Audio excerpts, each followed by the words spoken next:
Mga minamahal naming kaibigan, napapansin lang po natin na parami tayo ng parami na gustong matutunan ang katotohanan. Pero bago natin simulan ang programang ito, pakiclick muna ang subscribe button at huwag kalimutang i-like, i-share ang Facebook page natin sa Punto por Punto.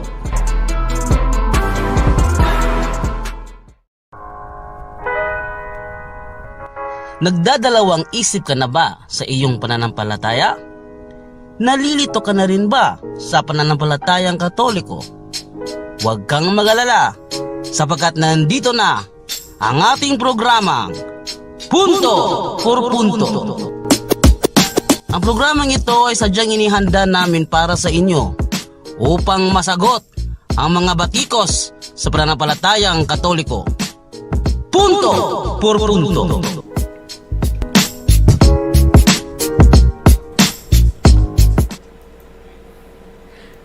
Magandang araw po at welcome na naman sa ating episode 14 na po tayo. At kasama pa rin natin ang ating mahal na kaibigan, Brother Jando Colango Alabado. At atin siyang pakinggan. Ito na po tayo sa ating bagong episode na naman ng Punto por Punto. At dahil sa mahilig akong manood ng mga video sa YouTube, ay marami ako napapansin ng mga katanungan mula sa ating mga kasamahan sa pananampalataya. Dahil marami daw nagsasabi na isa pong kasinungalingan na si San Pedro daw ang unang Pope, ang unang Santo Papa. Ano po ba ang iyong masasabi dito, Father? Maraming salamat, Brother Jando. At ito po ay maganda na dapat natin bigyang linaw. Bakit po? Meron ba tayong basihan nito? Meron po. Ang daming basihan natin at prueba na nakasulat sa banal na kasulatan. Una, atin munang babasahin. Punta muna tayo doon sa Davidic Kingdom, Brother Jando, sa Old Testament. Dahil parallel lang ito sa ginagawa na simbahan o tinatag ni Kristo na simbahan sa Bagong Tipan. So atin mo munang babasahin, Brother Jando, ang Isaiah chapter 22 verses 20 to 22. Tatawagin ko sa araw na iyon ng aking lingkod, si Eliakim na anak ni Hilkias. Siya ang pagsusuotin ko ng iyong buong kasuotan. Ibibigay ko sa kanya ang iyong kapangyarihan. Siya ang magiging ama ng mga taga-Jerusalem at ng mga taga-Huda. Ibibigay ko sa kanya ang susi ng sambahayan ni David. Walang makakapagsara ng anumang buksan niya at walang makakapagbukas ng anumang sarhan niya. Para maintindihan natin yang statement ni Propeta Isaiah, atin mo nang babasahin, Brother Jando, ang Bible commentary patungkol sa Isaiah 22 verses 20 to 22. Ito po ang nakasulat. Next on the hierarchy of the Davidic kingdom was the prime minister, to act as the primary managing forces for the king. The ministers of the court were delegated the authority of the king. Of the ministers, the prime minister is head. So, dito mga kaibigan, sa Davidic Kingdom, meron pala siyang prime minister.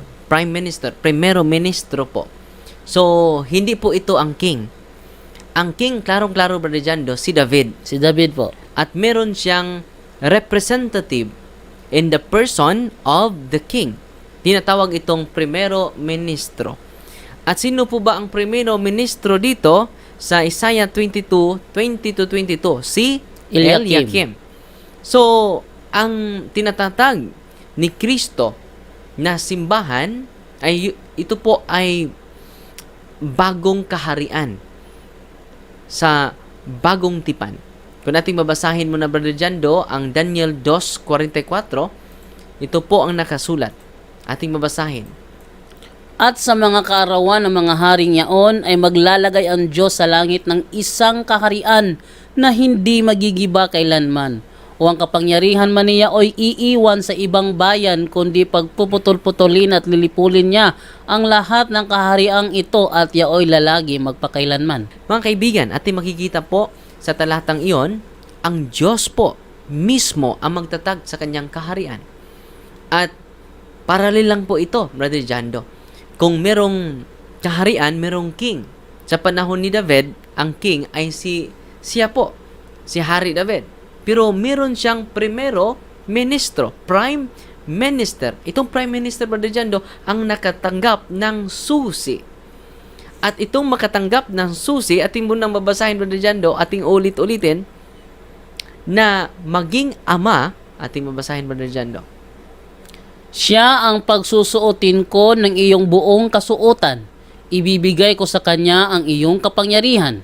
Siya ang magiging ama ng mga taga-Jerusalem So, at magiging ng ama sa mga taga-Jerusalem at ng taga-Huda. Patuloy, Brother Jando. Ibibigay ko sa kanya ang susi ng sangbahayan ni David. Walang makakapagsara ng anumang buksan niya at walang makakapagbukas ng anumang sarhan niya. So ito po, Brother Jando, merong kingdom si David, siya ang hari. Meron din siyang primero ministro, prime minister. Siya po ang hawak ng susi. It is a symbol of authority, Brother Jando, na walang Kapagsara makapagsara at ng walang anumang buksan niya at walang makapagbukas ng anumang sarhan niya. So, klarong-klaro, very parallel ang ginagamit ni Kristo.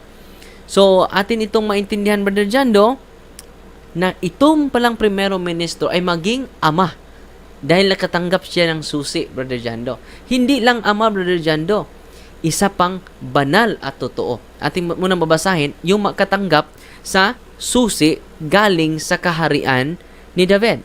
Atin munang babasahin, Brother Jando, para hindi tayo sasabihin na kapitulo ba versikulo laway, Brother Jando. Revelation chapter 3 verse 7. Yung makatanggap sa susi galing sa isang hari. Write this letter to the angel of the church in Philadelphia. This is the message from the one who is holy and true. He is the one who has the key of David. He opens doors and no one can shut them. He shuts the doors and no one can open them. So, very related, Brother Jando. Hindi lang siya maging ama, according sa ating binabasa, Revelation chapter 3 verse 7, Brother Jando, ating klarong-klaro, this is the message from the one who is holy and true. Sino po yung holy and true? He is the one who has the key of David. Kaya nga tinatawag natin si Pedro na hindi lang ama, holy din. Dahil po, siya po ang nakatanggap sa susi sa hari. Ating babasahin, Brother Jando, ang tinatayag ni Kristo na iglesia, na kingdom, siya po ang hari nito. At meron din siyang primero ministro, katulad din sa kaharian ni David. Sino po ba itong primero ministro sa kaharian ni Kristo? Ating mabasahin ang Matthew 16:18 hanggang 19, Brother Jando. And so I tell you, Peter, you are a rock, and on this rock foundation I will build my church, and not even death will ever be able to overcome it. I will give you the keys, authority of the kingdom in heaven. And whatever you bind or forbid, declare to be improper and unlawful, on earth will have already been bound in heaven, and whatever you loose, permit, declare lawful on earth, will have already been loosed in heaven. So, klarong-klaro, Brother Jando, nagtayo siya ng kingdom. I will give you the keys, authority of the kingdom of heaven. So, ang hari na ito, Brother Jando, nagbigay ni San Pedro ng susi. At yung bigyan ng susi, Brother Jando, base sa Old Testament at sa Isaiah chapter 22 verses 20 to 22, Revelation chapter 3 verse 7, maging ama. At hindi lang ama, banal at totoo. Kaya nga, siya po ang unang nakatanggap ng susi. Therefore, siya ang unang ama, banal na ama. O Santo Papa. Meron tayong basihan sa banal na kasulatan, Brother Jando. Totoo po ba na naging leader si San Pedro? Ating mabasahin muna ang kanyang pahayag mismo, Brother Jando. Sa 1 Pedro 5:1, ito ang nakasulat. Sa mga matatandang namumuno sa inyo, nananawagan ako bilang isa ring matandang pinuno ng iglesia na tulad ninyo. Saksi ako sa mga paghihirap ni Kristo at makakabahagi ako sa karangalang malapit ng ipakayag. Nakikiusap ako sa inyo. So, klarong-klaro, Brother Jando, ang tibay ng ebidensya natin na si San Pedro talaga, Brother Jando, ay pinuno ng iglesia. Ano po ba ang tawag sa pinuno ng iglesia? Base sa Gawa, Kapitulo 20, versikulo 28, Brother Jando. Ingatan ninyo ang inyong sarili at ang buong kawan na sa kanila ginawa kayo ng Espiritu Santo na mga obispo upang pakanin ninyo ang iglesia ng Panginoon na binili niya ng kanyang sariling dugo. So, klarong-klaro, Brother Jando, ang pinuno pala sa iglesia ay tinawag na, base sa Gawa, Kapitulo 20, versikulo 28. Obispo. At si San Pedro po ay unang obispo saan? Sa Roma po. At basahin muna ang history, Brother Jando, sa Modern World by Francis Betten, page 37. Saint Peter himself was the first bishop of this metropolis. Ano Here- sinabi, Brother Jando? First? Bishop of this metropolis. Here he died a martyr's death by crucifixion in the persecution under Nero. And here too, Saint Paul was beheaded on the same day. So, klarong-klaro, Saint Peter was the first bishop of this metropolis, referring to the empire of Rome. Dahil ang nag-persecute sa kanila is under Emperor Nero po. At meron ba tayong basihan, Brother Jando, na nakapunta talaga si San Pedro sa Roma? Ating babasahin ang New Living Translation sa 1 Peter chapter 5 verse 13.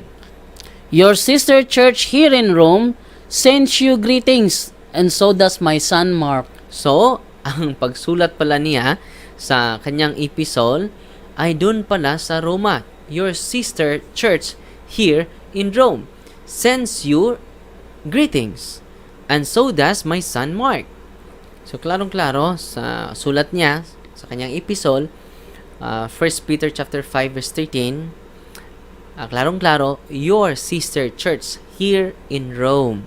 So, klarong-klaro sa talatang ito, nagsusulat siya sa mga iglesia at ang greetings niya ay here in Rome. So, klarong-klaro kahit sa Biblia lang, mapruiba natin na si San Pedro pala ay nakapunta talaga sa Roma. At nakapunta din ako doon, Brother Jando.